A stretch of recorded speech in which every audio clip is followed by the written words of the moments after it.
What is up, guys? Today we're going to be comparing the LG V35 to the LG V40. So let's go ahead and get started. You can find the V35 for around $250 brand new and much cheaper if you get it renewed. And on the V40 you can actually find it for like $200 renewed and around $300 brand new. So I will put those links down below.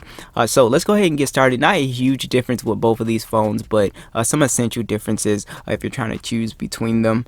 So starting off with the body, both of these phones are glass and metal design. They look pretty similar, and they have kind of a similar setup. You have a fingerprint scanner on the back. On the V35 it acts as a power button as well. It does not have a dedicated power button. You do have a dedicated power button on the V40 and a Google Assistant button as well. So that really comes down to personal preference. It does not really bother me. Both fingerprint scanners are very fast on both of these phones. You have USB Type-C, a single firing speaker, and also the headphone jack for your quad deck, music listening as well. So when you get to the body of the phone, the V35 is overall much wider. So if you have smaller hands, it's kind of uncomfortable to hold a little bit for long periods of time that I noticed. But if you have bigger hands, obviously it's not going to be a problem at all. But on the V40 I didn't really have that issue because it's just a little bit more narrow. So that is one thing to take into consideration if you do have smaller hands here. Now both of these phones have a POLED display. On the V35 you have a 6-inch display, 1440p, 538 for the PPI. On the V40 you have a POLED display. It's a 6.4-inch display at 537 for the PPI. If you want a more compact phone, then you would go with the V35. If you want just a bigger phone for media consumption, then the V40 is going to be great. As far as quality wise, they pretty much look the same to me. Also, there is something to notice about the notch. So you do not have a notch on the V35. You do have a notch on the V40, but it does make good use because it does house the dual cameras up front. But then again, you can hide the notch on the V40, so it's not a huge deal, but that is something that you're gonna notice between choosing. So both of these phones are capable of running Android 10. They both have the Snapdragon 845 and Adreno 630. So the same CPU, same amount of RAM, 6 gigs of RAM and 64 gigs of internal storage. So pretty much the same specs when it comes to that. Speed wise, they're both pretty much on par with each other. Very fast phones on both of these guys. You're not going to notice a bunch of lag and stuff like that. It loads games pretty well as well.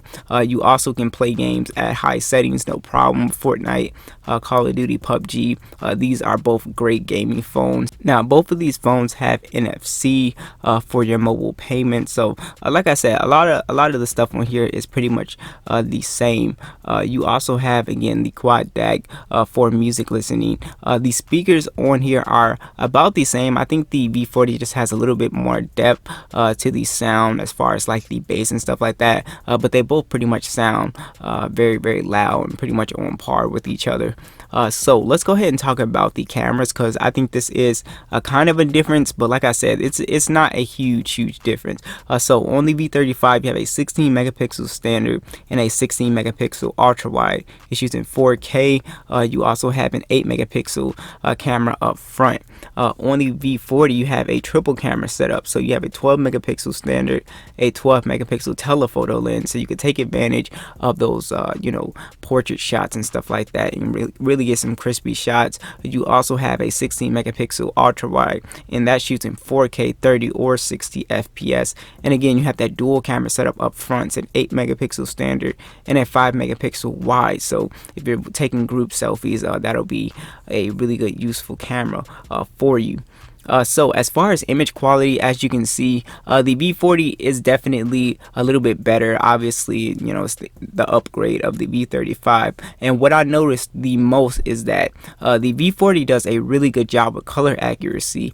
So the V35 seems to oversaturate a lot of pictures or a lot of colors, and just makes them look really bright and vibrant, which is not a bad thing, because as you can see, it's not taking bad shots at all. It's just really vibrant different, and does not look true to life, but it does look good though, so I can't knock it for that. But again, when you zoom in, you will notice more detail on the V40, and again, very color accurate, and that's the same thing for the video.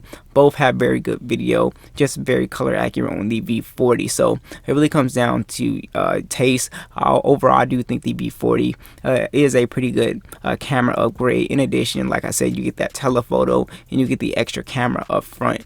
So I do think that is really cool to have.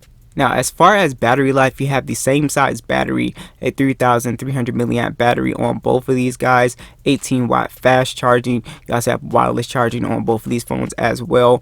I swear that I'm getting at least 8 hours of screen on time on the V35, and I get around 7 to 7 hours and 30 minutes of screen on time on my V40. So you do get better battery life on the V35 to me, but it might be because, you know, the screen is smaller, so I think that might have something to do with it. But overall, good battery life on both of these phones. You can definitely get through the day, no issue here. So overall, two solid phones. I would say the biggest difference with both of these phones would be the body, the display, so if you want a small display or a bigger display, and also color accuracy and just slightly more detail with the cameras. Those are really you know, the differences with these two phones. Otherwise, not a huge difference with both of these phones.